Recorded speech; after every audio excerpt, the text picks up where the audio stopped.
Welcome into your Rivalry Week preview, brought to you by Eckrich, the official smoked sausage of the college football playoff.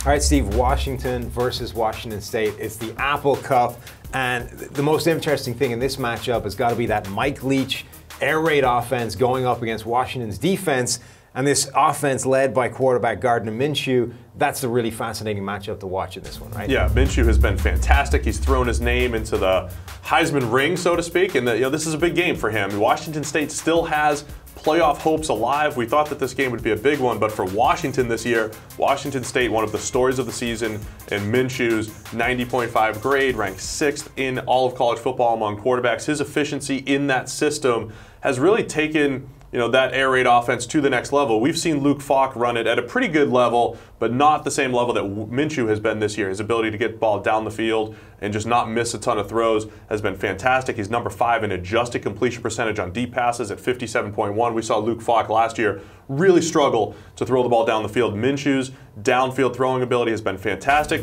but also James Williams coming out of the backfield, the number 1 running back in the nation with 69 receptions, 531 receiving yards. So when you're playing Washington State, the downfield passing game and that short pass game to James Williams has to be stopped. They're running at a high level right now. Yeah, it's a whole new dimension to this offense when you add a quarterback with some physical gifts and the ability to push the ball down the field, as opposed to these limited quarterbacks they've had really throughout Mike Leach's history coaching this offense. But what about that Washington defense? Just how good a unit is it? It's fantastic. They really have stars at every level. Ben Burke-Kirven is going to be one of those keys to stopping James Williams out of the backfield. He's got a 90.9 grade, 91 in coverage, 3 pass breakups. He's done a good job generally limiting yards after the catch, so he'll be a key at the linebacker level. And then outside, Byron Murphy, one of the best corners in the nation so far this year, 13 pass breakups and 89.8 coverage grade. Taylor Rapp at safety, they can move him around a little bit. He's been one of the best safeties in the country.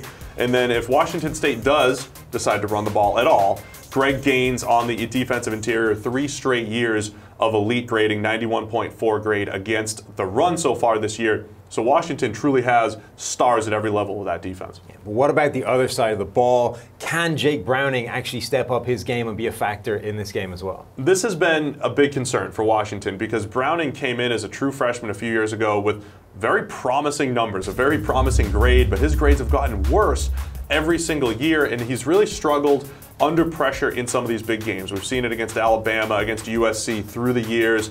And so if Washington State does get heat on him, he's got to take better care of the football. If we see more early career Jake Browning, they've got a shot. But the way he's playing right now, not nearly as good as he's been in recent years. A lot of jump balls down the field. So it's going to be about Browning giving his playmakers a chance to make plays and them really stepping up, making those plays down the field to keep up with Washington State's passing attack.